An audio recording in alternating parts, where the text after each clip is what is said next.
Every night, I still look at my rearview mirror. Around 2 in the morning, I was returning by car from my girlfriend's house. Thursday. The weather had drastically decreased that week, and it was late October. I recall that even though I had turned up the heat in my car, I felt chilly the whole way. I have probably traveled this trip 50 times before. A 2-lane road that passes through forest and agricultural areas. There was only darkness and the occasional rusting mailbox for 40 minutes. There were only me, the road, and whatever was living in the fields. No petrol stations, no homes with lights on. I enjoyed taking nighttime drives. It made my head. However, from the time I pulled onto the highway that evening, something seemed different. After 10 minutes or so, I saw headlights behind me, although there were many cars on that route. These lights were located far away, perhaps a quarter of a mile, and were only dim enough for me to see them in my mirror. They remained there, did not approach, and did not retreat. I assumed it was someone traveling in the same direction and at the same speed as myself. I tried not to worry about it, and turned up the music. After that, I made a sudden left turn into a tiny road that wound through the forest. Because it saved 5 minutes, I always went that way. As I turned, so did the headlights. I convinced myself that it was still not that strange. They might have been local. Perhaps they were also aware of the shortcut. However, I then decelerated. I reduced the speed, going from 60 to 50 and finally to 45. I looked in my rearview mirror. Additionally, the headlights slowed. They were a fantastic fit for me. They followed at precisely the same distance. My chest constricted. I accelerated to 60 once more. I convinced myself that this was just someone who happened to be driving the same road at the same moment, that I was being overly suspicious, and that I was simply exhausted. However, my hands were suddenly holding on to the wheel more tightly, and I couldn't take my eyes off the mirror. There was nobody on the road ahead. There were only thick forests on either side, the yellow lines vanishing beneath my headlights, and no other cars or home lights. I made the decision to give it a try. A little dirt turnoff where hunters park during the season was approaching. My tires crunched on the gravel as I slowed down and pulled into it. I turned off the headlights and put the car in park. My heart was pounding.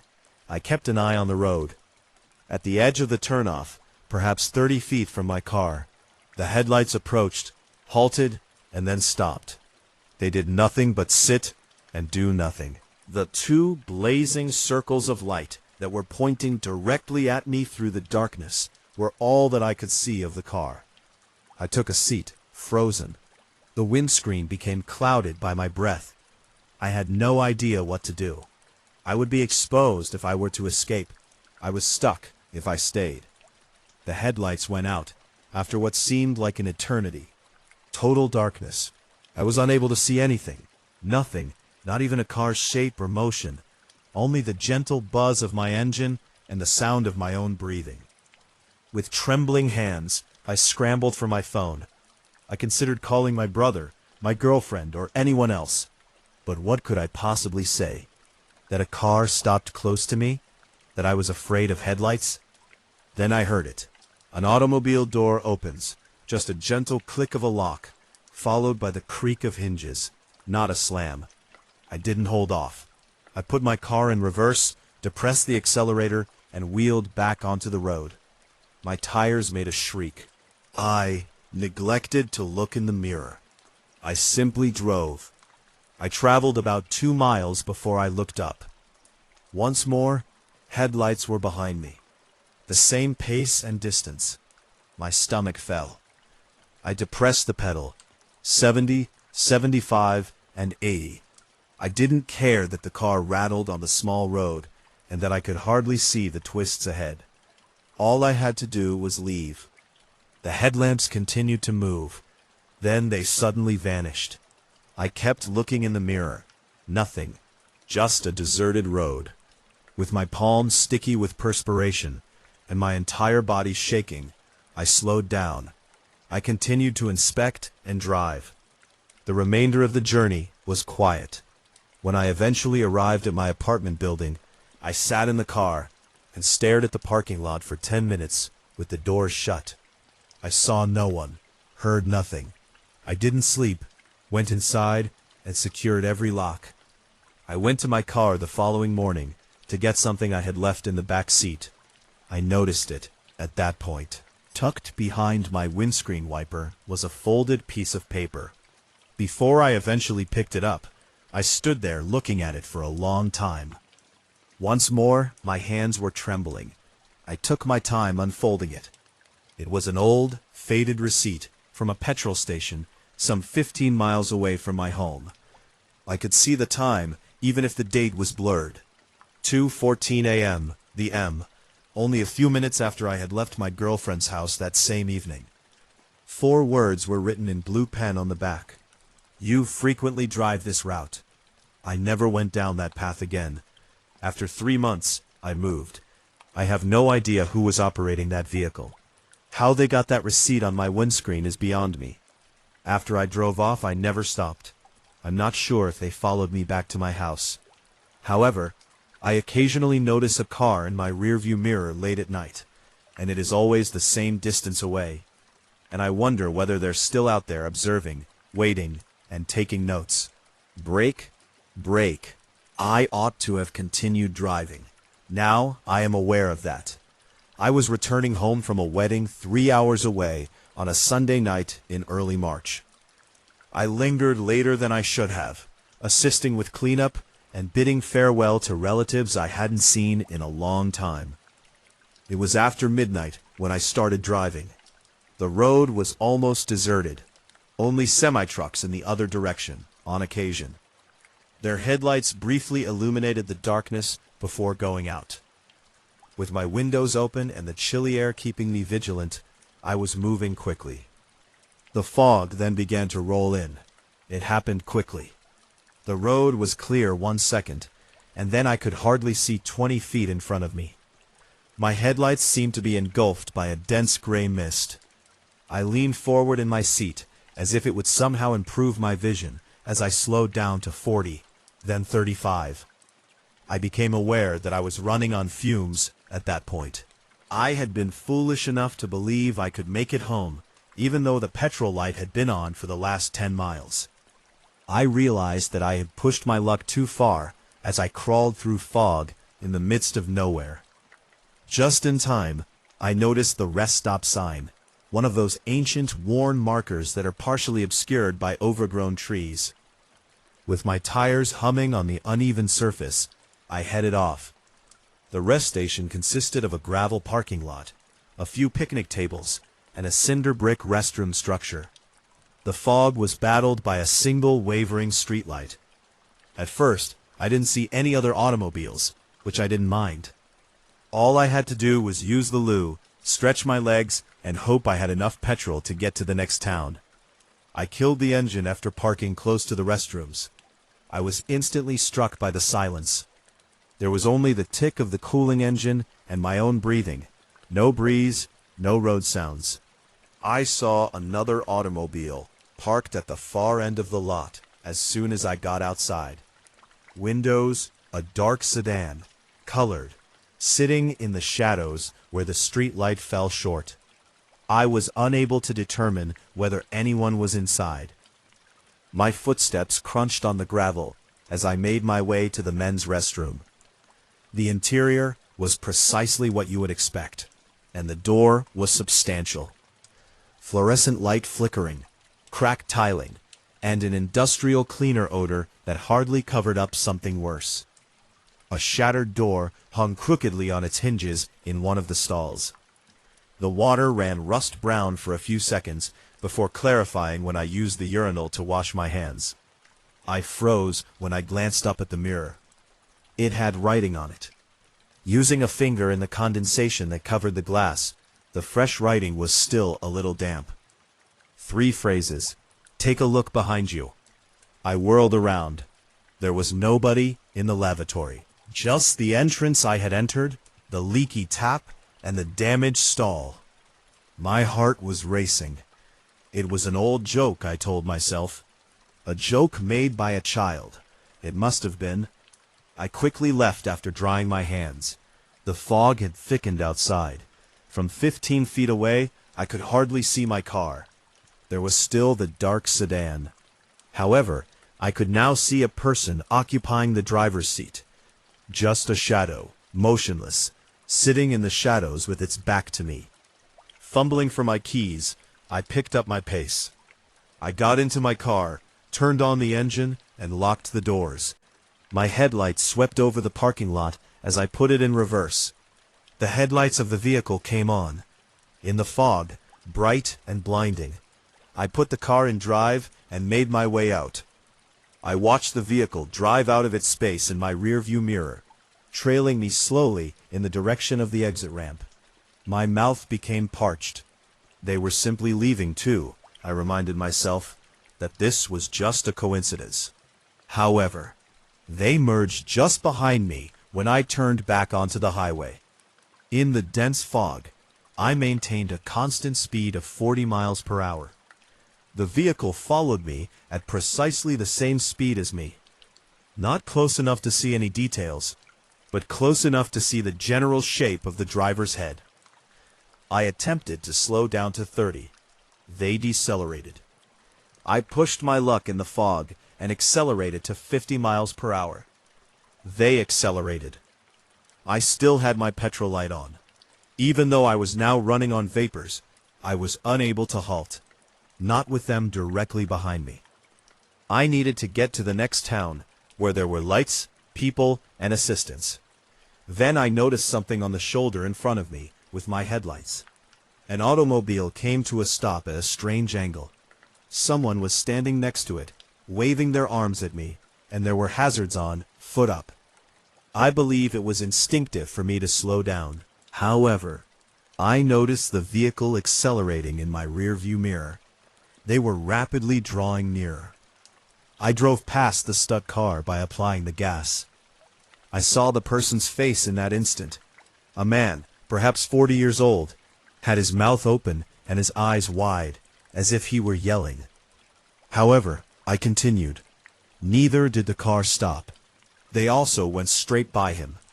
We drove as that for an additional 5 miles. The mist never cleared. My petrol gauge was completely empty. To whatever would listen, I prayed. Then the headlights of the sedan disappeared as abruptly as they had appeared. I repeatedly looked in the mirror. Just fog. Nothing. Using only fumes, I managed to reach a petrol station. With my entire body trembling, I drove in and sat for a while before exiting.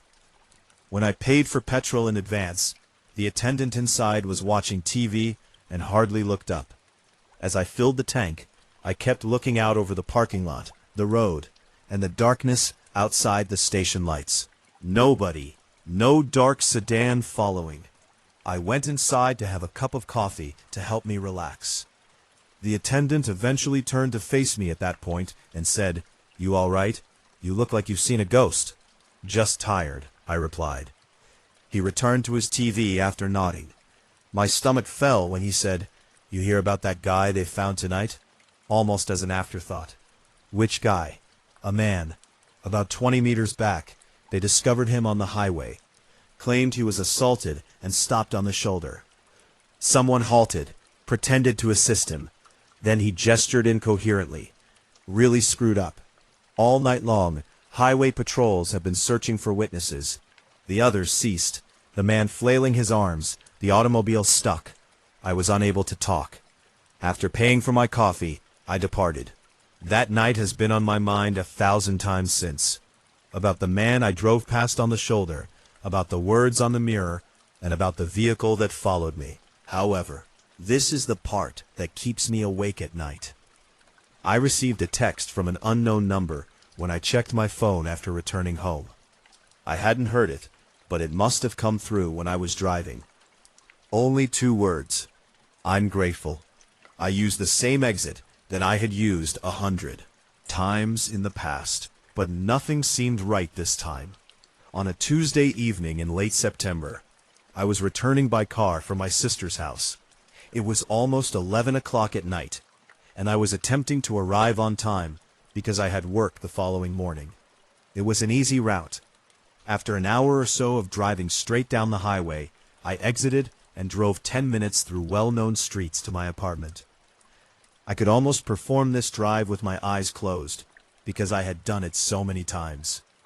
I was probably not paying much attention when I took the exit because of this. Go out 47, my departure. I had taken it 100 times.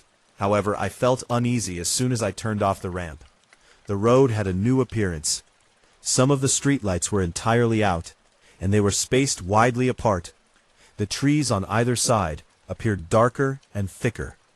I convinced myself that it was only because I was exhausted and it was late. Perhaps they had completed some construction that I was unaware of. I continued to drive in anticipation of the first landmark, a 24-hour diner located at the main junction. It should have been there in a minute or two, but it wasn't. Rather, the road simply went on into the night.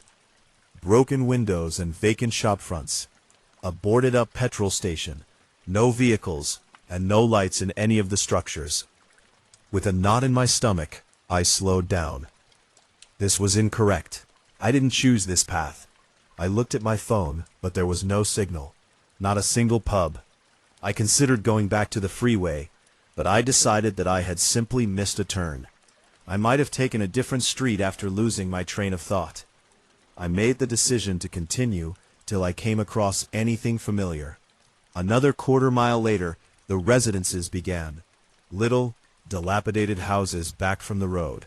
A handful had weak lights in the windows, but the most were dark. No cars in the driveways, no porch lights, just these sagging, motionless dwellings that vanished into the darkness. Then I noticed a person on the pavement. A female. She was simply standing in front of me, facing the road, beneath one of the few functional streetlights. She simply watched my car approach without waving or moving. As I passed her, I slowed down even further. She had her arms by her sides and was dressed in a nightgown, possibly in her 50s. Her expression was vacant. As I passed, she followed my car with her head, but her face remained unchanged. Now my hands were tightly holding the wheel. There was a serious problem. I accelerated up, searching for any indication that I was headed in the correct path. A store, a street name, whatever. However, there was a broken or missing sign on every cross street. Every structure appeared to be deserted. Then I noticed someone else, a man this time, standing in his driveway, peering at me and the road in the dark. He merely observed, not moving either. My heart began to race. I had to leave this place. I had to find my way back. In the hopes of returning to a familiar area, I took the next left. However, the street was narrower and even darker. Here, the houses were closer together, with windows that resembled lifeless eyes. Additionally, people were standing rather than sitting on practically every porch. Standing, men, women, and even someone who appeared to be a teenager. They were all standing motionless in the dark, watching my car drive by. I depressed the accelerator. Speed limits no longer mattered to me. All I wanted was to leave this neighborhood, return to the interstate, and go somewhere sensible. However, every decision I made resulted in more of the same. There were more vacant streets that led nowhere, more people standing outdoors, and more gloomy houses. My phone still had no coverage. I was fully twisted around, and I was lost. Then I noticed headlights coming from behind me. One of the side streets had seen a car drive out. It followed me, but it stayed far behind. When I accelerated, it accelerated with each corner I made. Panic began to rise in my chest. I had to leave this car and this location. In the hopes of returning to the interstate, I made a sharp right onto what appeared to be a main route. The headlights came next. I increased my speed to 50, then 60. The dwellings became farther apart. I was heading out of the neighborhood. I began to feel a wave of relief. Next, I noticed the sign up in advance. Exit 47, 2 miles. I had returned to the interstate. God be praised. All I had to do was find out what the hell had occurred and get back on the freeway. Perhaps I had been more exhausted than I realized. Perhaps the entire affair was a hallucination. However, as I got closer to the on-ramp, I saw something that chilled me. Behind me, the vehicle had stopped. It had vanished, and there were 3 persons standing in the wavering streetlight at the foot of the on-ramp. They stood in a queue across the entryway, evenly spaced, and merely observed. I applied the brakes hard. I was unable to proceed. I was unable to return. My engine was running while I sat there, gasping for air. Then, gently, one of them lifted their arm and gestured to a side street that I had not previously noticed. There was nothing more I could do. Where they pointed, I turned. The road was well lit and smooth. A few minutes later, I noticed the diner. The 24-hour restaurant I had been searching for was my diner. It was there, shining in the darkness, as if nothing had ever gone wrong. After pulling into the parking lot, I sat there trembling all over. A couple of other vehicles were parked outside. Inside, regular people are eating and conversing. Everything appeared to be normal. I stepped inside, placed my coffee order, and made an effort to relax. The waiter inquired about my well-being. "I just got lost," I told her. "It happens," she answered with a smile. I asked if she was familiar with the neighborhood I had passed past. I talked about the houses and the folks who were outside. Her grin vanished. After giving me a lengthy look, she shook her head. "That kind of neighborhood doesn't exist here. Exit 47 leads straight to this intersection. Always has," she muttered. That evening, I took a different route home. I have never again used exit 47. However, last week, I was attempting to determine my exact location that evening by examining a map on the internet. I followed the highways and zoomed in on the area surrounding the exit. There was a little neighborhood nestled away from the major thoroughfares. I clicked through, even though the street view hadn't been refreshed in years.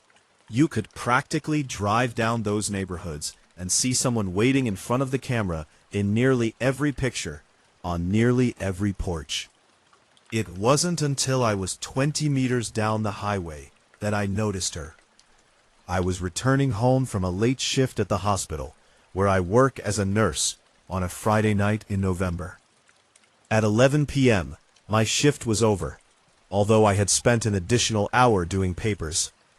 The parking garage was nearly empty when I arrived at my vehicle. I was so exhausted that the drive home seemed like a blur, and you were operating on autopilot. I recalled getting out of the garage, unlocking my car, and throwing my stuff in the back seat. With the exception of a few semis, the road was largely deserted when I merged onto the freeway. I don't recall inspecting my back seat prior to entering. About 20 minutes into the drive, I noticed something that stopped my heart when I adjusted my rearview mirror. A woman was sitting right behind the passenger seat, in my back seat, motionless and gazing straight ahead, with my hands gripping the steering wheel and my entire body stiffening. I nearly veered off the road. I took another look. I was positive I had dreamt it in the mirror. However, a woman in her 30s, possibly with long dark hair and a blank look, was there, real and substantial. Her hands were clasped in her lap, and she was dressed in a gray hoodie. She didn't have her eyes on me. She appeared to be observing the road as she simply looked forward. I was having trouble breathing. My thoughts were racing. How much time had she spent there? How did she enter my vehicle? Had I forgotten to lock it? Had she been waiting, hidden between cars? I wanted to yell, to stop, to take action.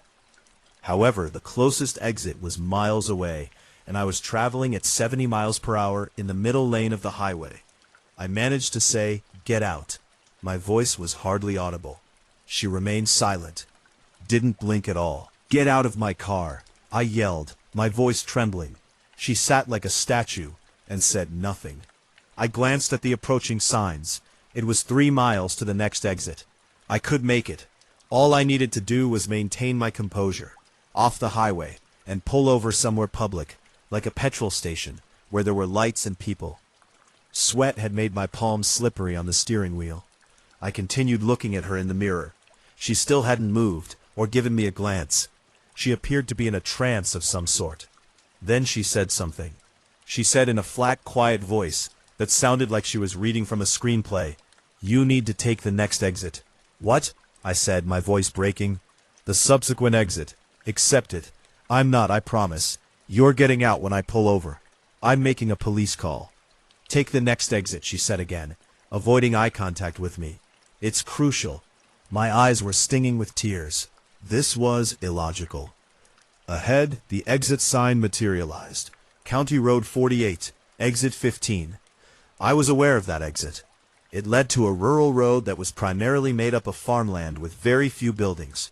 I said, "I'm not taking that exit." She moved for the first time. In the mirror, her gaze moved to mine. "You will regret not taking it. Believe me." Her voice made my skin crawl for some reason. It wasn't particularly dangerous. It was worse.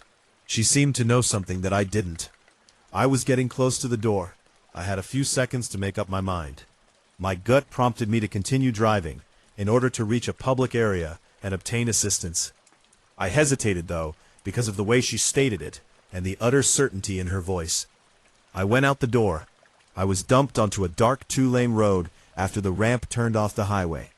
There were no cars or streetlights, only deserted fields that stretched into the night. Where am I going?" I whispered, scarcely raising my voice above a whisper. "Straight for now." I continued to drive. I had my phone in the cup holder.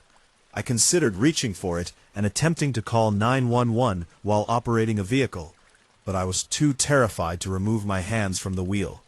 We drove in total stillness for perhaps 2 miles. Then she said once more, "Go more slowly. A bend lies ahead." I decelerated. As it turned out, the road had a steep, ill-marked curve. If I hadn't slowed down, I would have taken it too quickly. My thoughts were racing. How was she aware of that? "Who are you?" I inquired. She remained silent. 1 more mile went by. There was nothing here when she ordered, "Stop here." "What?" "Pull over right here. Just deserted pastures and a dark road." "Please," she murmured, and she spoke with feeling for the first time. Urgency. "Now pull over." I stopped, after grabbing onto the shoulder. My heart was pounding so strongly, I was afraid it would explode. She said, "Turn off your headlights." No, I'm not. "Please turn them off." I have no idea why I did that. Perhaps I was too scared to argue. Perhaps I was persuaded by something in her voice. However, I switched off the headlights. We were sitting in total darkness. In the back seat, I could hear her breathing. I could hear my own heartbeat in my ears. Then I noticed them. There were headlights from the direction we had been traveling. A bicycle is speeding towards us down the road. I saw it as it went by. A truck veering a little. The motorist sagged over the steering wheel. It flew by us and continued on, swerving through both lanes before vanishing around another bend. I heard it a few seconds later. There was a horrible crash, glass breaking, metal cracking, and then stillness.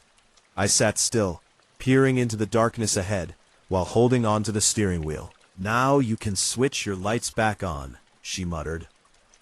With trembling hands, I turned them on. I glanced in the rear-view mirror. There was nobody in the rear seat. She had vanished.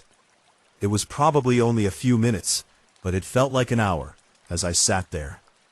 After that, I moved on gently till I came across the truck. It had veered off the road and encircled a tree. Unconscious but still alive, the driver was hunched over. I dialed 911. The police asked me why I was on this route when they got there. I informed them that I had witnessed the accident after taking the incorrect exit. They wanted to know if I had witnessed the incident. "No," I replied. "I didn't bring up the woman." Afterwards, the police informed me that the driver had been intoxicated and had blown a .22 on the breathalyzer. They claimed that I would have been struck head-on by the vehicle if I had been traveling at a normal speed and had been in the proper spot on that route at that moment. I would have perished. Since then, She has been on my mind every day. How she entered my automobile, who she was, and where she went. But this is what really keeps me awake at night. I was once again leaving work late last week. I noticed a woman with dark hair and a gray hoodie standing close to the stairway as I made my way to my car in the parking garage. She was observing another nurse get into her vehicle. And as I stood motionless, the woman turned to face me. She touched her lips with one finger. With a smile on her face, she approached the nurse's vehicle and reached for the rear door handle. I wanted to yell and warn her, but I couldn't find the right words. The woman and the nurse had left by the time I managed to find my voice. The vehicle was leaving the garage and moving in the direction of the highway. The plan was to close the road. The sign stated as much. I was traveling 2 hours to get home from a meeting in a nearby city. I had departed at around 9:00 p.m. in the middle of February when it was chilly and dark, wishing to avoid the worst of the traffic. There was only one major highway the entire way back, making the travel simple. I noticed the diversion sign after around 45 minutes of driving. It was one of those orange construction signs that blocked both lanes with flashing lights. The road is closed. Detour, with an arrow leading to a previously unexplored exit. There was only the sign, no equipment, no construction personnel, and no indication of the purpose of the closure. Frustrated, I slowed down. This roadway had never been closed in the dozens of times I had driven on it. However, I had few options. I went onto a small exit ramp by following the diversion arrow. It was over a mile before I saw another diversion notice after the initial turn. I found myself on a 2-lane road that wound through thick forest. No homes, no streetlights.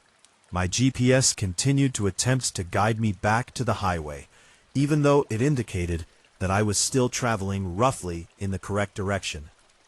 I decided to simply follow this road till it reconnected to the main road. 10 minutes or so later, I noticed another vehicle.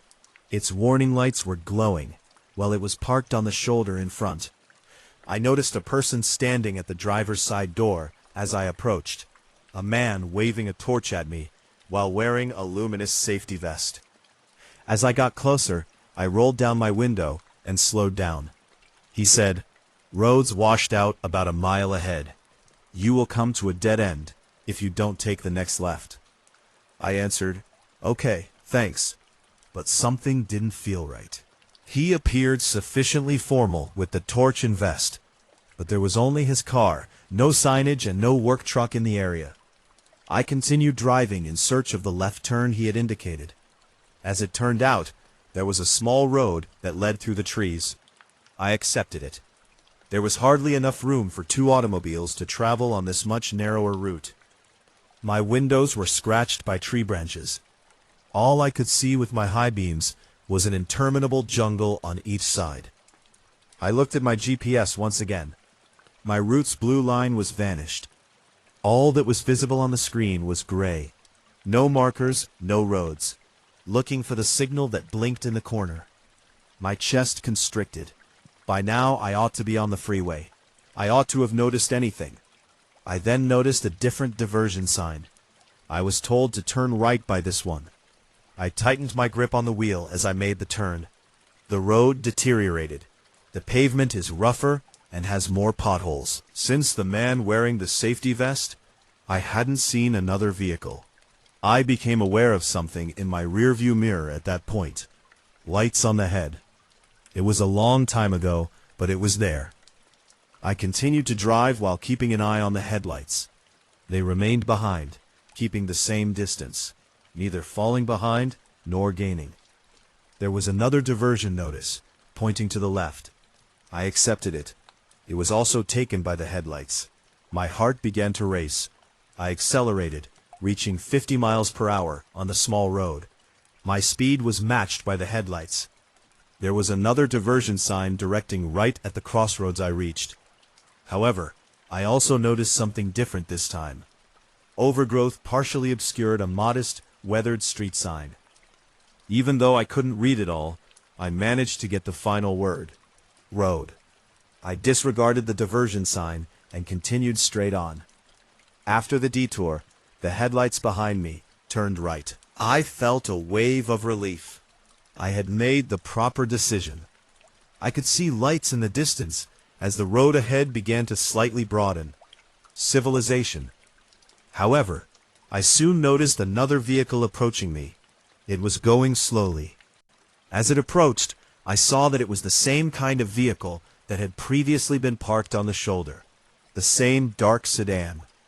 It stopped in the middle of the road, obstructing my way. Unlike the first man, this one emerged wearing the same luminous safety vest. He waved his torch as he approached my car. I didn't roll down my window when I stopped. My doors were locked.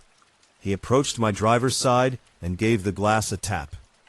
"You missed the diversion," he yelled, his voice muffled by the window. "I'm not turning around," I said, my voice trembling. "Move your car. You need to turn around. The road's open ahead. I can see the lights." "No, ma'am. That road's not safe. You need to go back and follow the signs. I can't let you go that way." I looked in my rearview mirror and saw that the headlights from earlier had reappeared. They were slowly approaching from behind, boxing me in. Panic shot through me. I revved my engine. "Move your car or I'm going around you." He took a small step back, and I saw his hand move to his hip. For a moment, I thought he was reaching for a weapon, but he was actually pulling out a radio. "We've got another one," he said into it. "Intersection C. Another one." I didn't wait to hear more, so I turned the wheel and drove onto the shoulder, my tires kicking up dirt and gravel as I scraped past his car, my side mirror clipping his bumper. I floored it, and I saw him running back to his car in my rearview mirror. The cars in front and behind me turned around to follow me, and I could see the lights ahead, a gas station, a few streetlights, and the highway beyond, heading closer. My car burst out of the woods and onto a wider road. When I pulled into the parking lot with my tires screeching, I saw that the two cars had stopped at the edge of the woods, sat there for a moment with their headlights pointed at me, and then slowly turned around and drove back into the darkness. I sat in my car, shaking, trying to catch my breath, while a few people were pumping gas and going about their night as if nothing had happened. I went inside and asked the clerk about the diversion, and he said, "On the highway, the road closure." He shooed me away. When I called the State Transportation Department the following day to inquire about any closures on that highway the previous evening, they had no record of any. I described the detour route as best I could recall, and after a brief period of silence, the woman on the phone said, "Can you hold, please?" "Sir, what you're describing sounds like Old Forest Service Road 12 and some of the connecting paths. Those roads aren't maintained anymore," she said when she returned a short while later. I asked, "Why would someone detour traffic there?" After another pause, she said, "They wouldn't. Those roads don't connect to anything. They just loop back on themselves." I felt sick to my stomach. "What do you mean, loop back?" "These are old logging roads from the 1970s that wind through about 30 square miles of state forest. But they don't lead anywhere. Most of them eventually circle back to where they started." I thanked her and hung up. I've been thinking about that night. What haunts me the most, though, is what I discovered last week while browsing a local news website. 3 months ago, a woman's car was discovered abandoned on a Forest Service road approximately an hour away from where I had been. Her phone and purse were still inside, and she had last been seen leaving a conference in the city, the same conference I had attended, but they were never able to locate her. The article stated that she had called her husband at around 10 p.m. that night, stating that the plan was to close the road. The sign stated as much. I was traveling 2 hours to get home from a meeting in a nearby city. I had departed at around 9:00 p.m. in the middle of February when it was chilly and dark, wishing to avoid the worst of the traffic. There was only one major highway the entire way back, making the travel simple. I noticed the diversion sign after around 45 minutes of driving. It was one of those orange construction signs that blocked both lanes with flashing lights. The road is closed. Detour, with an arrow leading to a previously unexplored exit. There was only the sign, no equipment, no construction personnel, and no indication of the purpose of the closure. Frustrated, I slowed down. This roadway had never been closed in the dozens of times I had driven on it. However, I had few options. I went onto a small exit ramp by following the diversion arrow. It was over a mile before I saw another diversion notice after the initial turn. I found myself on a two-lane road that wound through thick forest. No homes, no streetlights. My GPS continued to attempt to guide me back to the highway, even though it indicated that I was still traveling roughly in the correct direction. I decided to simply follow this road till it reconnected to the main road. 10 minutes or so later, I noticed another vehicle. Its warning lights were glowing, while it was parked on the shoulder in front. I noticed a person standing at the driver's side door as I approached, a man waving a torch at me while wearing a luminous safety vest. As I got closer, I rolled down my window and slowed down. He said, "Road's washed out about a mile ahead. You will come to a dead end if you don't take the next left." I answered, "Okay, thanks," but something didn't feel right. He appeared sufficiently formal with the torch and vest, but there was only his car, no signage and no work truck in the area. I continued driving in search of the left turn he had indicated. As it turned out, there was a small road that led through the trees. I accepted it. There was hardly enough room for two automobiles to travel on this much narrower route. My windows were scratched by tree branches. All I could see with my high beams was an interminable jungle on each side. I looked at my GPS once again. My route's blue line was vanished. All that was visible on the screen was gray. No markers, no roads. Looking for the signal that blinked in the corner. My chest constricted. By now I ought to be on the freeway. I ought to have noticed anything. I then noticed a different diversion sign. I was told to turn right by this one. I tightened my grip on the wheel as I made the turn. The road deteriorated. The pavement is rougher and has more potholes. Since the man wearing the safety vest, I hadn't seen another vehicle. I became aware of something in my rearview mirror at that point. Lights on the head. It was a long time ago, but it was there. I continued to drive while keeping an eye on the headlights. They remained behind, keeping the same distance, neither falling behind nor gaining. There was another diversion notice, pointing to the left. I accepted it. It was also taken by the headlights. My heart began to race. I accelerated, reaching 50 miles per hour on the small road. My speed was matched by the headlights. There was another diversion sign directing right at the crossroads I reached. However, I also noticed something different this time. Overgrowth partially obscured a modest, weathered street sign. Even though I couldn't read it all, I managed to get the final word. Road. I disregarded the diversion sign and continued straight on. After the detour, the headlights behind me turned right. I felt a wave of relief. I had made the proper decision. I could see lights in the distance as the road ahead began to slightly broaden. Civilization. However, I soon noticed another vehicle approaching me. It was going slowly. As it approached, I saw that it was the same kind of vehicle that had previously been parked on the shoulder. The same dark sedan. It stopped in the middle of the road, obstructing my way. Unlike the first man, this one emerged wearing the same luminous safety vest. He waved his torch as he approached my car. I didn't roll down my window when I stopped. My doors were locked. He approached my driver's side and gave the glass a tap. "You missed the diversion," he yelled, his voice muffled by the window. "I'm not turning around," I said, my voice trembling. "Move your car. You need to turn around. The road's open ahead. I can see the lights." "No, ma'am. That road's not safe. You need to go back and follow the signs. I can't let you go that way.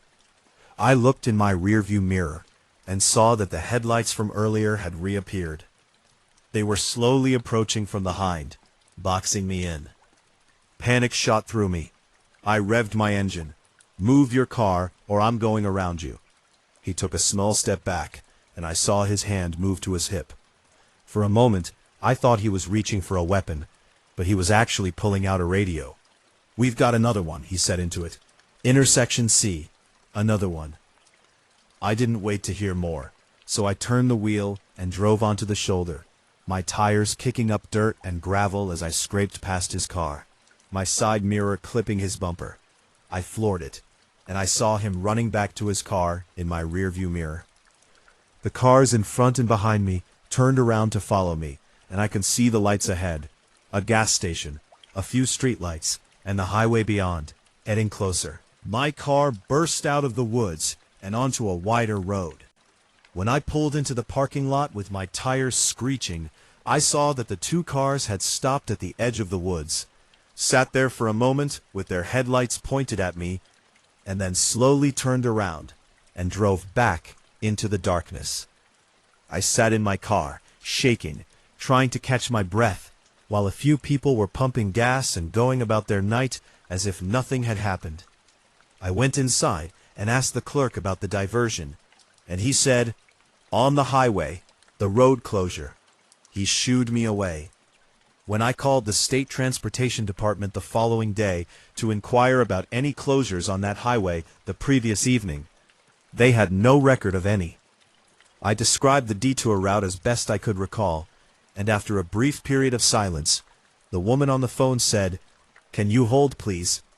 "Sir, what you're describing sounds like Old Forest Service Road 12 and some of the connecting paths. Those roads aren't maintained anymore," she said when she returned a short while later. I asked, "Why would someone detour traffic there?" After another pause, she said, "They wouldn't. Those roads don't connect to anything. They just loop back on themselves." I felt sick to my stomach. "What do you mean, loop back?" "These are old logging roads from the 1970s that wind through about 30 square miles of state forest. But they don't lead anywhere. Most of them eventually circle back to where they started." I thanked her and hung up. I've been thinking about that night. What haunts me the most, though, is what I discovered last week while browsing a local news website. 3 months ago, a woman's car was discovered abandoned on a Forest Service road approximately an hour away from where I had been. Her phone and purse were still inside, and she had last been seen leaving a conference in the city, the same conference I had attended, but they were never able to locate her. The article stated that she had called her husband at around 10 p.m. that night, stating that I was being followed by a perfect queue of 6 cars. In order to avoid traffic, I took the back roads on my way back from seeing my folks in rural Oregon. I had been driving for almost 2 hours on a Sunday night in late October at around midnight. There was only myself, the dark trees on each side, and the occasional deer crossing sign on the deserted highway. To stay awake, I had my windows open and my music on low. It was among those drives where you get into a rhythm and let your hands work while your thoughts stray. The first car came up behind me at that point. At first, I didn't give it much thought, because it was just another driver going in the same direction. They matched my speed, staying 5 vehicle lengths behind. They appeared happy to remain there, while I was doing 65. Then the first car was followed by another, the same pace and distance. Like members of a convoy, they fell into line. I looked at my speedometer. 65 years old still. I took another look at myself in the mirror. I was followed by 2 automobiles that were precisely spaced. First came a third car, and then a fourth. My grip on the steering wheel intensified. This was peculiar. Very peculiar. From where did they all originate? It had been miles since I had passed any side roads or exits. I tested them by slowing down to 60 miles per hour. Each of the 4 vehicles decelerated, while keeping the same distance from me and from each other. My heart began to beat more quickly. I accelerated to 70 miles per hour. They also accelerated, still at a straight line, still precisely spaced. A fifth vehicle joined the group. Next, a sixth. 6 automobiles were now behind me in a flawless single-file queue. Every motion I make is matched by them. They all made no attempt to pass. They didn't fall back. Like shadows, they simply remained there. I made an effort to justify it. It might have been a car club. Perhaps they were all going to the same location. But I reached for my phone on this deserted highway at midnight. There is no signal. For the past 20 meters, I had been out of range. In 3 miles was the next exit. I made the decision to accept it, turn into the first rest area or gas station, and let them go. This was just too strange. However, I hesitated as I got closer to the exit. With an arrow pointing down the exit ramp, the sign read 12 meters. 6 automobiles were following me at midnight as I drove 12 miles down a side road. I continued to drive on the highway. I was followed by all 6 vehicles. I attempted to flash my stoplights. No answer. I attempted to reduce my speed to 50. They decelerated. I attempted to accelerate to 80 miles per hour. They maintained their speed. I was having trouble breathing. Quicker now. I looked for anything as I surveyed the road ahead. There was another vehicle, a rest area, and a spot where I could stop with lights and people. Then I saw something that chilled me to the bone. The headlights of the cars behind me had been switched off, each of the 6. Their headlights were entirely dark, but I could still see their outlines in my rearview mirror, and the faint reflection of my taillights on their windscreens. In the dark, they were pursuing me. Panic began to rise in my chest. This was not typical. This wasn't at random. They intentionally did this. Praying for a signal, I groped for my phone once more. Nothing. There was a sign up ahead. Millbrook Town, 8 miles away. Millbrook was someone I knew. There would be a police station, a petrol station, and other facilities in this small town, which would only have a few hundred residents. I increased my speed to 85, the fastest I could manage on this narrow road. While maintaining their flawless formation, the 6 vehicles accelerated beside me. The miles passed slowly. 3, 4, and 5 miles. Then all of them abruptly switched back on their headlights. My mirror's unexpected brilliance caused me to recoil. However, they continued to follow, remaining precisely spaced. I could see Millbrook's lights in the distance. Only the glimmer of a convenience shop and a few strewn streetlights. I went straight for it. I looked in the mirror as I got off the freeway into the parking lot of the store. On the highway, all 6 vehicles kept going straight ahead. They didn't slow down or leave. They simply drove by as if nothing had happened, vanishing into the night outside the town. With the engine running and my entire body trembling, I sat in the parking lot. I entered the store after a short while. The clerk was a teenager who hardly looked away from his phone. I said, "Did you see those cars?" He shrugged and said he saw nothing in the 6 that had just passed. I stood at the window and observed the highway after purchasing a coffee that I didn't desire. No vehicles went by. There was nobody on the road. I returned to my car and drove home, glancing in my mirror every few seconds. The remainder of the drive was unremarkable. No weird automobiles, no followers. I made an effort to put it out of my mind when I got home. I convinced myself that it was only a coincidence, and that my nighttime driving phobia was to blame. However, 2 weeks later, I was browsing. I came upon something that made my stomach turn when browsing a local news website. 3 days after my drive, an article appeared. There had been reports of a missing woman. I had been driving through the same region when I was last spotted leaving a family meal. On the highway shoulder, her automobile was discovered abandoned. The keys are still in the ignition and the doors are locked. According to the Post, another driver reported something weird to 911 that evening. When they attempted to pass, 6 or 7 automobiles in a convoy without headlights boxed them in and forced them off the road. After escaping into the woods, the driver called the police from a nearby residence.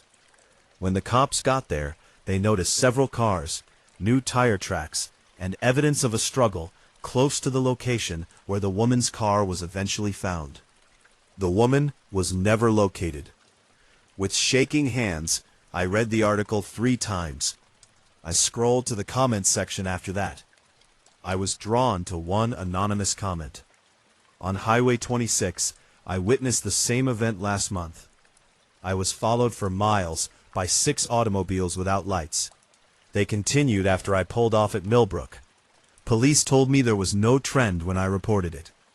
If you notice them, please don't stop reading this. Don't let them confine you.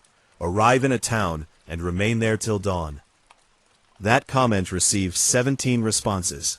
The same 6 cars, the same highway, and the same flawless formation were described by 17 separate people.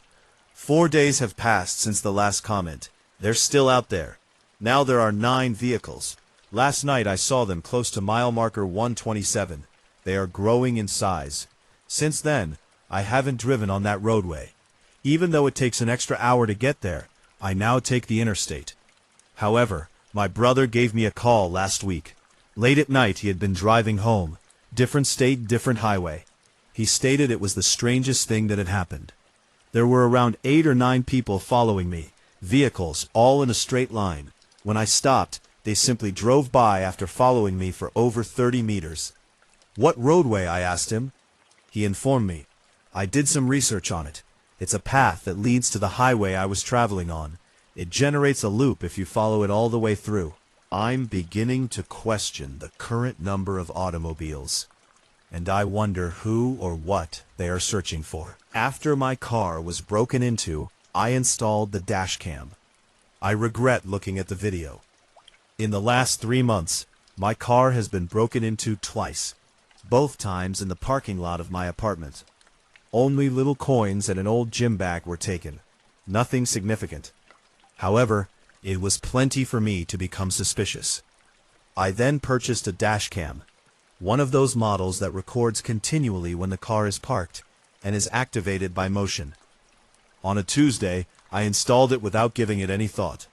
It was only meant to calm me down and possibly catch someone in the act if it occurred again. I drove 40 minutes to a friend's house on Friday night to attend a birthday celebration. I departed at approximately 11 p.m. to return home. There might be some buzz, but nothing significant. It was an easy route. The majority of the route is on the highway, followed by a few detours through a peaceful neighborhood to my apartment. The drive was uneventful, as I recall. I was listening to music, contemplating the celebration, and feeling totally at ease. Around midnight, I arrived home, parked where I usually do, and went to bed. I discovered the dashcam's SD card was nearly full the following morning, while I was getting something out of my car. I didn't even realize the camera was on. To make room, I took the card, carried it inside, and connected it into my laptop. I noticed the folder from the previous evening at that point. The whole drive home was captured by the dashcam. I was on the verge of deleting it without watching, but my curiosity won out. I wanted to test what the camera captured and how crisp the nighttime video was. As soon as I left my friend's place, I started the video. I remembered exactly the first 30 minutes. Driving on a highway, my headlights slicing through the night, the occasional car going the other way. After that, I came to the point where I turned onto the back roads. I watched as I slowed down the playback. The camera captured the dark residential streets with pools of yellow light created by the streetlights every few hundred feet. My car moving left and then right as it followed the path I had driven 100 times. I paused the video when I noticed something.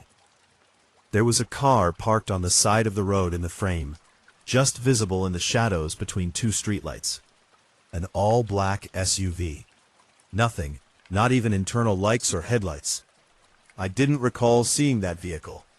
I rewound and viewed it once more. I noticed someone sitting in the driver's seat, simply observing my automobile as it passed. My stomach constricted. It was nothing, I assured myself. Someone in their vehicle. Perhaps they had stopped to make a phone call. I kept watching the video. This time, it was a sedan that was fully dark and parked in the shadows. There's another person behind the wheel. My hands began to tremble. I couldn't recall any of this. I continued to observe. Every few blocks, there's another parked car with a person inside that's constantly in the shadows. The video showed a total of 5 cars with people waiting in them along my path. The thing that made my skin crawl was that I could see the driver's head turning to track my movements as my automobile passed each one. I arrived at the video of me arriving at my flat building. The timestamp revealed 12:04 a.m. I observed myself parking, shutting off the engine, and exiting. After I left, the dashcam continued to film for an additional 30 seconds, displaying the deserted parking lot. The video then came to an end. My heart was racing as I sat there gazing at the TV. Had I indeed passed 5 vehicles with occupants merely observing from inside? I made an effort to justify it. They might have been ride-sharing drivers waiting for customers.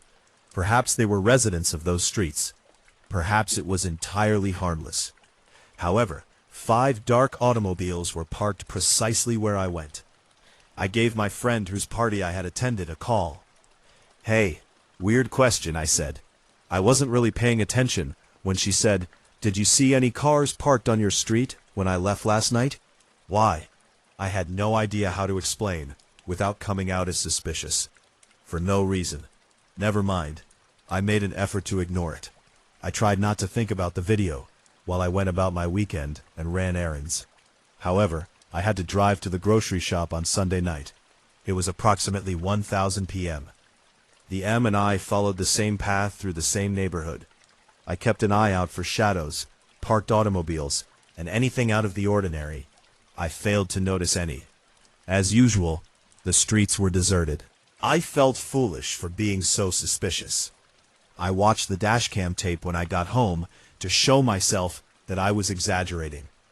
The drive I had just taken was depicted in the video, except for one instance when I stopped at a stop sign and the camera recorded anything in the side mirror.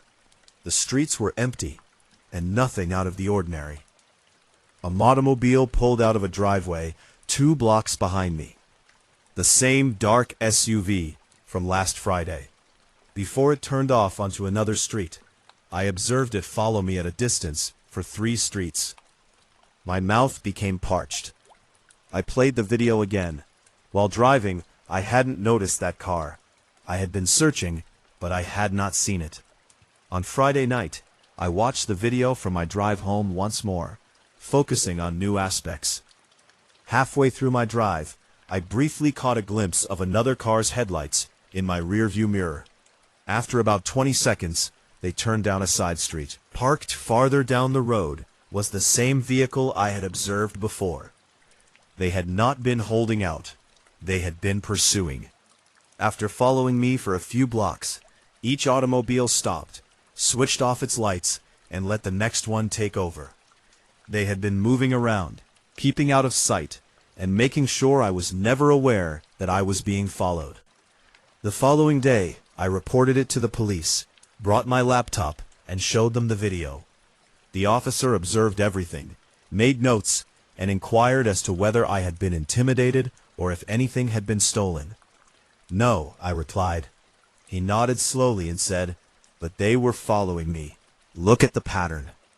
He responded, "I'll file a report, but I'd suggest changing your route home. It's possible, but there's not much we can do without any actual crime being committed. It could just be coincidence. 5 cars, all following the same route." I left the station, feeling helpless. That night, I installed a second dash cam, one facing backward. I haven't driven through that neighborhood since. I now take the long way home, even though it takes 15 minutes. I check both cameras every day. After 3 weeks, the footage has been normal, with no parked cars or followers. However, yesterday, while reviewing the backward-facing footage from my drive home, I noticed something in the far background.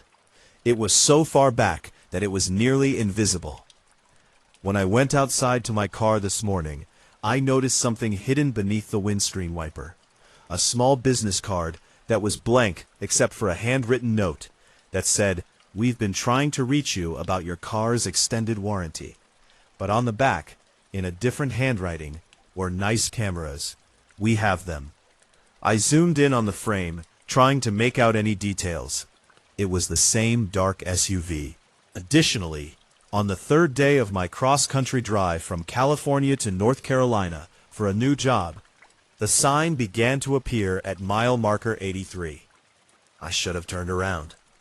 Decided to take a more picturesque route through Wyoming to break up the monotony of the interstate.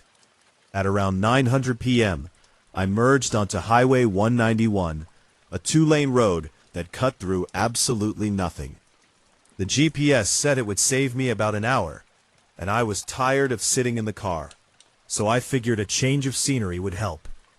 The road was empty, with no buildings or other cars, just flat scrubland stretching out to dark mountains in the distance. My headlights were the only light for miles. I had been driving for about 20 minutes when I passed mile marker 83, stuck in the gravel on the road. There was a hand-painted sign on my shoulder, a white poster board with black letters that said, "Turn back." I slowed down and craned my neck to look at it as I passed. It looked weathered and old, like it had been there for a while. I assumed it was a kid's joke, or perhaps a warning about the road conditions ahead.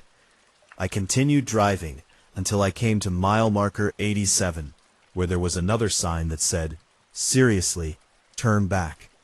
The board was less faded, the letters were darker, and I felt uneasy. I looked at my GPS and saw that there were no construction or closure warnings for another 60 miles before the next town. I considered turning around, but that seemed absurd.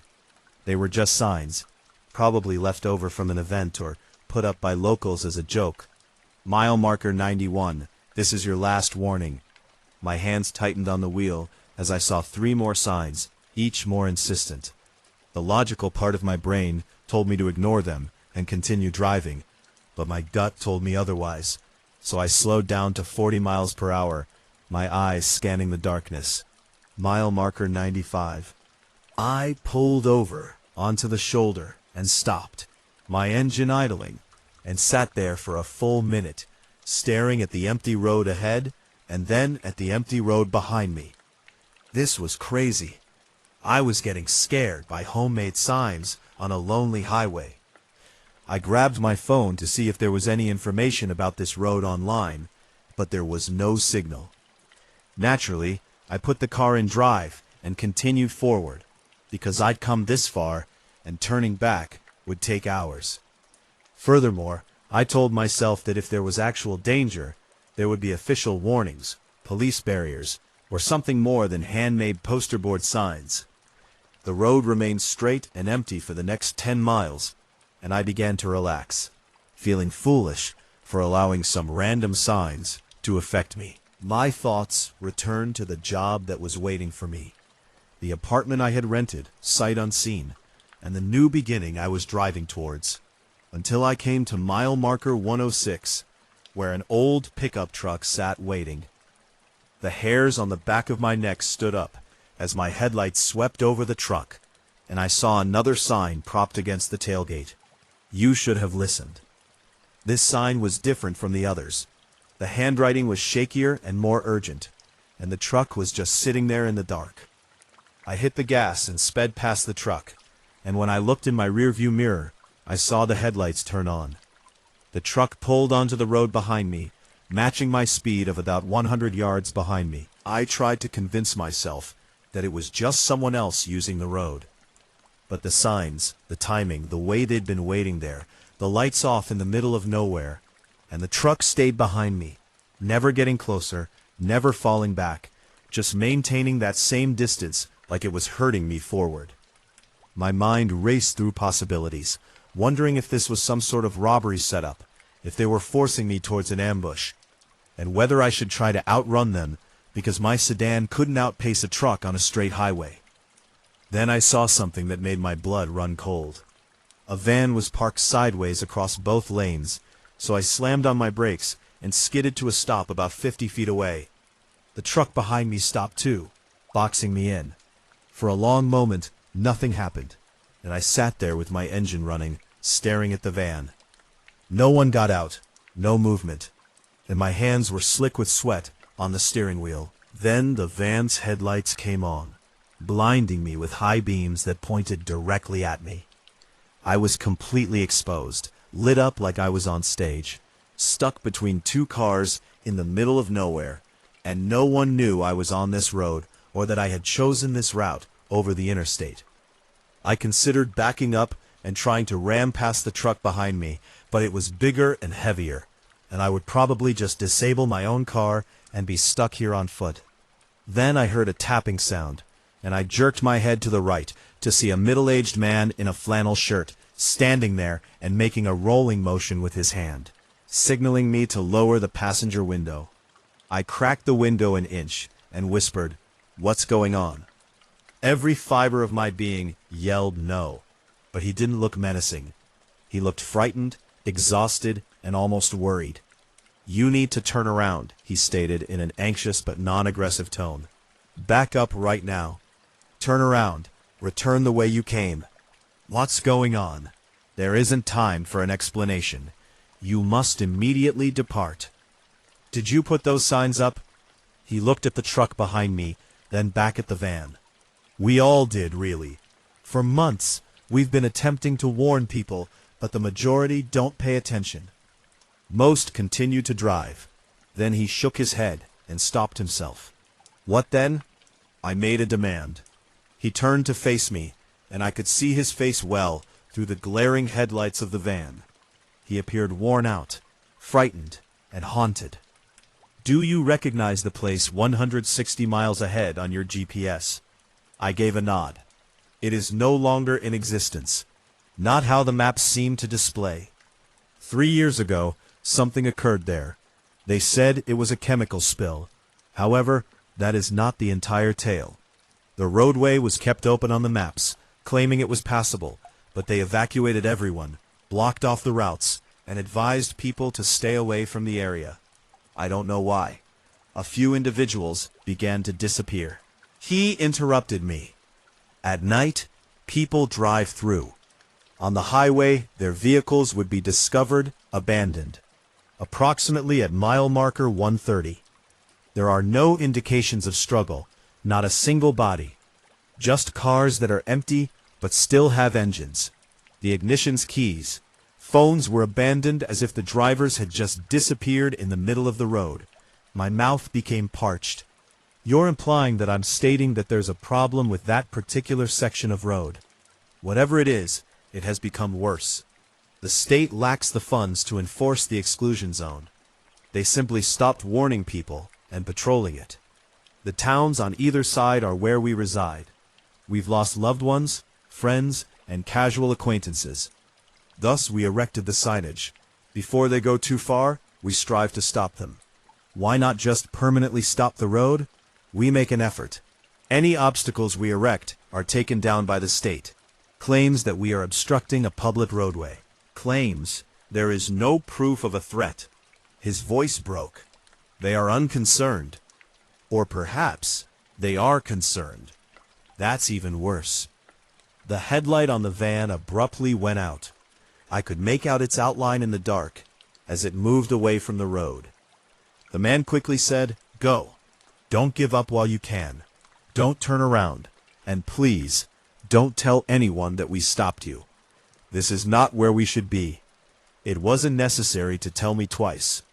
I made an awkward three-point turn, put the car in reverse, and drove back the way I had come. I watched the truck move over to make room for me in my rearview mirror. With trembling hands on the wheel, I drove back to mile marker 83 at 80 miles per hour.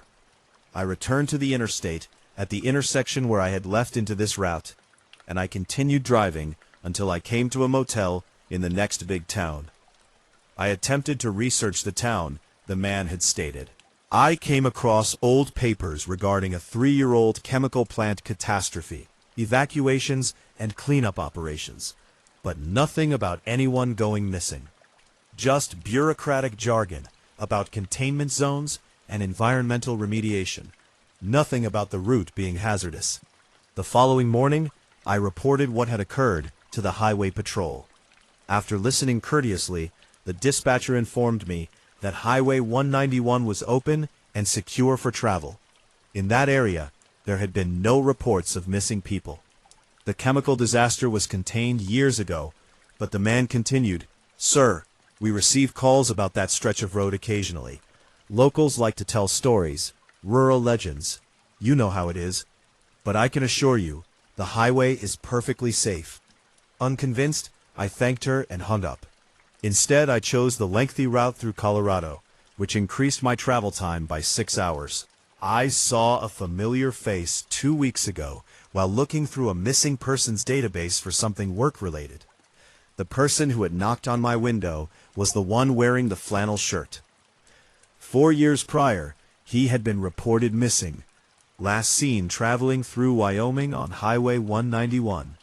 At mile marker 130, his vehicle was discovered. Driver's door open, engine running. He was never located. I gazed at the picture for a while. The same eyes, the same face, the same plaid shirt. Then I realized that he had vanished 3 months before to the chemical plant catastrophe. I gave the family contacts number a call. "His sister," a woman replied. I informed her that I believed I had saw someone who resembled her brother. "Where?" she inquired, her voice abruptly hopeful. After a long period of silence, she said, "On Highway 191, at mile marker 106. "That's impossible. I know it sounds. You don't get it. In the last 2 years, we have had 4 such calls. They all claim to have seen my brother on that highway. He told them to go back, all in all." Her voice cracked. It had been 4 years since he vanished. "He's not hanging signs outside. He is not able to be. However, I am aware of what I witnessed. I am aware of the person I spoke with. I discovered an internet forum last week. People talking about Highway 191, dozens of posts regarding the signage, being stopped by people who told them to stay away, and citing the same vehicle, woman in the van and man in flannel. I was drawn to one post. It came from someone who continued to drive past mile marker 130 despite the warnings. The path simply comes to an end. They penned. Not a barrier, not construction. It simply ceases, as if it had been deleted. I exited my vehicle and made my way to the edge. Beyond that, nothing existed. Nothing, not fog nor darkness. I could also hear them. Everyone who is absent is screaming out to me. It is never posted again. My GPS still has the route saved. I occasionally pull it up and take a look at it late at night. Highway 191. The route is still shown as open on the map. With a population of 247, the village continues to appear as if nothing had happened. However, I now know better, and occasionally I question if it had been 4 years since that man went missing. Who is still posting new notices at mile marker 83 if he is out there attempting to protect others from the same fate that befell him? My name was recognized by the voice on the radio. That station was new to me. In order to avoid road construction on the main highway, I took a diversion into the backcountry on my way home from a business trip in Montana. It was around 1:00 p.m. in early November. It was now below freezing. I had spent almost 3 hours driving, usually in quiet. The radio was cutting in and out, and my phone had died an hour ago. On most channels, there is nothing but static, with the occasional news story or country song that fades back into white noise. I found a clear signal just as I was about to give up on the radio completely. A man's voice, cool and collected, like the host of a late-night talk show. For those of you who are just now joining us, we are accepting calls regarding strange roadside encounters. Give us a call if you have a story. We would be delighted to hear from you. Thankful for something to listen to, I took a seat. It was easy to listen to on a lengthy trip because of the smooth, polished timbre of the voice. A woman called to report that she had observed a hitchhiker on a desolate highway, but that person had disappeared when she had turned around. Typical fare for ghost stories. After thanking her and expressing some sympathy, the presenter went on to the next caller. With my headlights cutting through patches of fog that had begun to blow in from the nearby hills, I drove through the darkness, partly listening. The host then made a statement that helped me concentrate. "You're on the air, next caller. From where are you making this call tonight?" There was a pause, followed by the harsh, worn-out voice of a guy. "I'm traveling south on Route 87. I just got past mile marker 214. My grip on the steering wheel intensified. I was traveling along Route 87, and about 5 minutes ago I passed mile marker 214. What is your story?" The caller said. "I'm not sure if this is a story exactly. However, throughout the last hour that I've been driving, I kept seeing the identical vehicle in my rearview mirror. Automobile with a dark color. Every time I check, it's there, but it stays far behind. My stomach constricted. I looked in my rearview mirror. Just fog and darkness."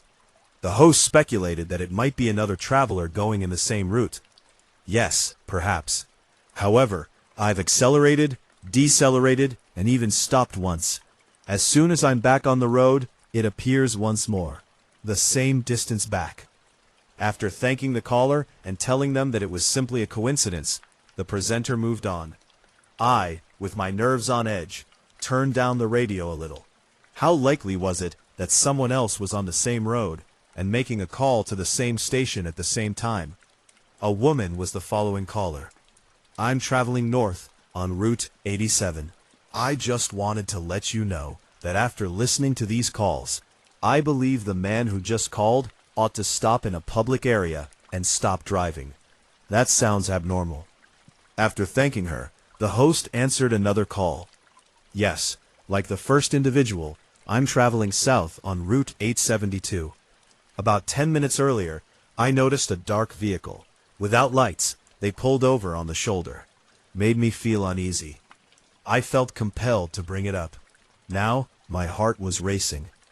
All three callers were on Route 87, all in the region I was currently traveling through. I looked in the mirror once more. Nothing yet. Just the red reflection of my taillights in the mist. The voice of the host returned. "It's interesting how many of our listeners are traveling the same route tonight. Montana on Route 87. Is there anyone else out there?" One more caller. "I'm close to mile marker 206 on 87 heading north. I believe I may be ahead of the individual being pursued. Just now, I noticed headlights approaching from behind me around the bend. I was getting close to mile marker 206. The reflective digits on the sign glowed in my headlights. 206. The host gave a quiet laugh. "We seem to have quite the convoy tonight. Are you all remaining safe?" I had a dry mouth. As if to improve my hearing, I leaned forward a little and turned up the radio. The initial caller returned, raising his voice and becoming more agitated. "It's drawing nearer. After 20 meters, the automobile behind me is getting closer." The host calmly remarked, "Maybe they're just trying to pass." "They're not passing, sorry. They're just now directly behind me, on my bumper, exactly. The driver is not visible to me. It's too dark outside the windows." I obsessively looked in the mirror. Nothing. There was nobody on the road behind me. Just fog swirling in my taillights. Another caller interrupted. A tremulous woman's voice. "His headlights are visible to me. I'm around 2 miles ahead. Behind me, his taillights simply cross the hill. That would place him at mile marker 206, exactly where I was." I gasped. I frantically scanned my surroundings. No headlights behind, no taillights ahead, and no other vehicles. It was only me, the deserted road, and the fog encroaching from every direction. The host's tone remained eerily calm as he remarked, "This is getting concerning. Can you now plainly see the car that is pursuing our friend? It's directly behind me. You're right, the driver is not visible to me. The windows are tinted, but my goodness, it's shifting into the opposite lane." For a brief while, the radio crackled with static. "Do they go by you?" the host inquired. "No. They are right beside me, and exactly the same speed as me. I am unable to see within. It's too dark outside the windows. However, the passenger seat is occupied. They are gesturing towards something. I believe it was at my car's tire. Oh no. Gosh. Oh gosh." The cue seems to have died. For a few long seconds, the radio was filled with static. The host's voice came back, still incredibly composed. "We seem to have lost that caller. Maybe technical issues. Hopefully, everyone is doing well. You're on the air. Next caller." A second voice interrupted. The woman trembles. "I recently survived an accident. Mile marker 218 on Route 87. There's a car in the ditch. Risks are present. Do I have to stop? Do I need to dial 911? Specifically, where are you?" the host inquired. "I'm heading north. I passed it already. Near it, another vehicle was stopped on the shoulder. Automobile with a dark color. They may have already stopped to assist, in my opinion." For a while, the host was silent. "It's interesting.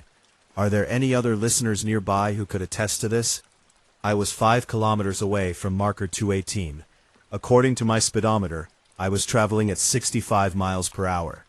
However, I reduced the speed. This whole thing felt off for some reason. Completely incorrect. My thoughts were racing. There is no way this could be true. They had given exact mile markers. Thus, this had to be some sort of elaborate prank radio show that was pre-recorded and intended to frighten late-night drivers. Particulars of this particular road I was on at the moment. One more caller. Just past marker 210. I'm heading south. A mile ago I noticed a dark automobile stopped on the shoulder, but I haven't seen any accidents. Just sitting there with no lights. I was now 1 mile away from the caller, at mile marker 211. With trembling hands, I reached for the radio dial to switch the station. The host said, almost reading my thoughts, "Before you change that dial. The person in the blue Honda Civic who has been listening in silence for the past 20 minutes is the one I want to speak to." My blood froze. My vehicle was a blue Honda Civic. I almost lost my grip on the gas pedal. With my heart pounding so intensely, I gazed at the radio display, felt it in my throat. The host went on, "You've been very quiet," in a quieter, more personal tone. "I didn't want to look, so I didn't call in to share your experience. But I think you should. I think you should tell us what you see in your rearview mirror right now." Despite my instincts telling me not to look, I couldn't help myself. With my heart pounding, I gazed in the mirror. Behind me, I could just make out a dark automobile, with its headlights out in the mist. It was around 20 feet away. What was the duration of its presence? How could I have missed it? Indeed, the host stated gently, almost affectionately, "Since mile marker 197, it has been pursuing you. You simply failed to notice. They never do. They're too preoccupied with what lies ahead, too sure that everything will be captured in their mirrors. However, some drivers are adept at avoiding blind zones." I pressed the accelerator. My vehicle lurched ahead. The vehicle accelerated as well, following closely behind me and precisely matching my speed. "Running won't help," the host remarked, at last losing his composure and sounding almost amused. "You are welcome to try, but it never does. Our listeners find it more engaging." I was now traveling at 90 miles per hour, the car trembling on the uneven road. The sedan's dark form loomed in my mirror as it maintained pace with ease. My blood raced cold as the host asked, "Did you lock your car when you checked into that motel last night, the Pine Ridge Motor Lodge, off exit 34? How was the motel known to him? How did he find out which one?" Have you noticed that the security camera in the parking lot is broken? Even though you were certain you had secured your doors, did you wonder why they were unlocked this morning? I was anxious about the presentation I had to give, and was in a rush, arriving late for my meeting. The host said, "They've been in your car. They are all-knowing. Who is waiting for you at home, what you're carrying, and where you're heading. They have access to your phone and GPS records. Yes, they have already viewed everything on it, despite the fact that it is now dead. They are aware of your path. They are aware of your loneliness. They are aware that you promised your wife you would return home by midnight. So if you don't show up, she'll assume you went to bed. She won't be concerned till tomorrow afternoon." I couldn't breathe. Tears were flowing down my cheeks, and this couldn't be true. The host said, lowering his voice even further, "But here's the thing. They're not very interested in you. It's not a personal matter." Abruptly, the sedan swerved around me and came up beside me in the other lane. The windows had a full black tint. I was unable to look inside. "They're interested in what you're carrying," the host remarked. I didn't want to look. "Check your back seat. Go ahead. We'll wait." My eyes deceived me by moving to the rearview mirror and angling it, despite my instincts telling me not to look. On the back seat was a duffel bag. Something metallic was visible inside a partially opened black canvas. I didn't have a black duffel bag. It was something I had never seen in my life. The host clarified that you picked up the incorrect vehicle at the rental company yesterday. Simple error. The same model, make, and color. These two blue Honda Civics are only used by business travelers. The new attendant seemed preoccupied. "You received the incorrect keys from them. It wasn't until you were gone that you realized." By that point, the vehicle was right beside me, matching my speed exactly. Its windows were black, and I could see my own scared reflection. The individuals who hired the other car, the one you were meant to get, are not happy. They have spent more than 24 hours searching for their property. They followed the GPS of the rented car to the motel. Since then, they have been waiting for the ideal opportunity to follow you. A route by itself. No cameras, no witnesses. What are their desires? My voice broke as I screamed at the radio. The host said simply, "Pull over. Return what is rightfully theirs. It's really easy. Or don't. When you get to mile marker 230, watch what occurs. A obstacle is in the way. Incredibly informal. Incredibly durable." The radio went to static. Then there was quiet. The passenger window of the vehicle began to slowly roll down. Now I could see movement within. A form. A hand extended, motioning for me to stop. The mile markers 220 and 222 flashed by. The vehicle remained right next to me, its window now completely closed, but I was still unable to see who was inside. It felt as though the darkness in that car was engulfing light, and was deeper than it should have been. My thoughts raced with possibilities. Stop and confront whatever was inside that vehicle. Continue driving until you reach any obstacle they have set up.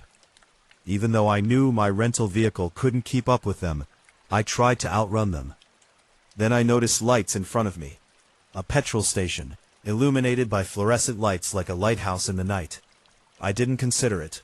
I simply wrenched the wheel right, swerving over the lane and into the parking lot, while my tires screamed. Unable to stop in time, the sedan raced by. I killed the engine as soon as I arrived at the building, and dashed inside. A young clerk at the desk, around 19 years old, looked up from his phone in astonishment. "Call 911, I exclaimed. I saw the sedan pull into the parking lot through the window. It stopped close to my car, but it didn't park. It just idled there. I begged the clerk to call the police, and he looked at me, then at the sedan, then back at me. Okay man, sure." He picked up the phone, but before he could dial, the sedan's door opened, and a middle-aged, suit-wearing man emerged, looking irritated and exhausted. "Thank God," he murmured. glancing at me. "I've been trying to flag you down for the last 20 minutes. He approached the station entrance, and I retreated from the door as he entered, the bell clanging merrily. "The passenger tire on your back is completely torn. Driving on the rim has become your habit. I was worried you'd lose control." I stared at him. The clerk looked between us, phone still in hand. "Your tire," the man said again, gesturing to the rear passenger side of the glass. The clerk said, "I'll call you a tow truck," lowering the phone. "I saw it when you passed me back around marker 197. I tried to catch up to you, tried to flash my lights, but you kept speeding up." I looked out the window in the harsh fluorescent light and saw my car. The back tire was indeed destroyed, with the metal rim visible and the rubber in tatters. "I didn't notice," I said weakly. I couldn't speak, so I nodded numbly. The man got back into his vehicle and drove off. His taillights vanished into the mist as I stared. With my hands still trembling, I waited inside until the tow truck came. With a low whistle, the driver inspected the tire. He inquired, "How long were you driving on this?" "I'm not sure. I was unaware of it." "You're fortunate then. It could have been far worse." I was transported to a garage that had a 24-hour drop-off window, but was closed at night. I got a room at a neighboring motel. I'm carrying the black duffel bag. I was too afraid to look inside or to leave it in the car. I eventually had the bravery to open it completely in the motel room. There was a business card, lenses, lighting equipment, an expensive camera, and photography equipment. James Mitchell is a wedding photographer. The following morning, I gave the rental company a call. I eventually had someone who looked at the records after being moved multiple times. "Oh God," the woman exclaimed. "You received Mr. Mitchell's car, and he received yours due to a mix-up with 2 reservations. He has been attempting to get in touch with us all day yesterday. I apologize." He didn't mention a duffel bag in the back seat, so she went on, "Just equipment in the trunk." Not the back seat. The trunk. I hung up and looked at the bag, wondering where this bag came from, and who put it there if the photographer's equipment was supposed to be in the trunk, and I had checked it yesterday, and it had been empty. I tried to locate the radio station from last night by scanning every frequency, but I couldn't find anything. So, I looked online. I called the highway patrol and asked if there had been any accidents on Route 87 the previous night, around mile marker 218. The dispatcher said that there had been no accidents reported. It was a quiet night on that stretch. I still have the duffel bag. I never looked at what was underneath the camera equipment. Some things, I believe, are better left unknown. However, occasionally, late at night, I'll be driving and scanning through radio stations. For a brief moment, I'm always talking about Route 87 and taking calls from drivers I'll never meet. He always knows things that he shouldn't know. Last week, I heard him reference a blue Honda Civic, but this time, he offered a different name. Not mine. Not yet.